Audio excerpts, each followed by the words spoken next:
Looking to personalise your gift giving?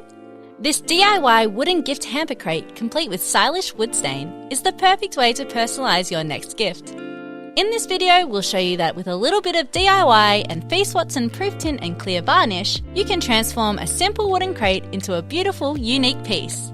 Before we get started, let's go over what you'll need.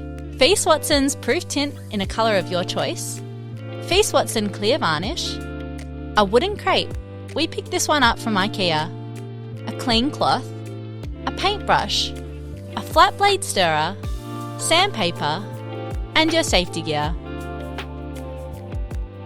Start by sanding the wooden crate with 120 grit sandpaper. This will help you to smooth out any rough spots or splinters on the surface. Once you're done sanding, wipe away any dust with the cloth. Using a paintbrush, apply Feast Watson Prooftint to the wooden crate. For best results, apply in the direction of the wood grain.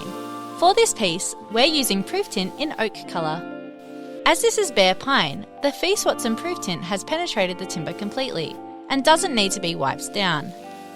Depending on the depth of the colour required, wait 2 to 5 minutes, then wipe off any excess stain.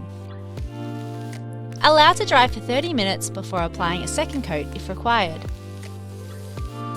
Wait for 30 minutes until the Prooftint has dried. Then you're ready to seal the deal with Feast Watson's Clear Varnish. Make sure to stir thoroughly with a flat blade stirrer both before and during application. Using a brush, apply a thin layer of Feast Watson's Clear Varnish to the wooden crate. This will seal and penetrate the wood. Wait 8 hours before applying a second coat of Feast Watson Clear Varnish. And don't forget to re-stir before second application. And that's it!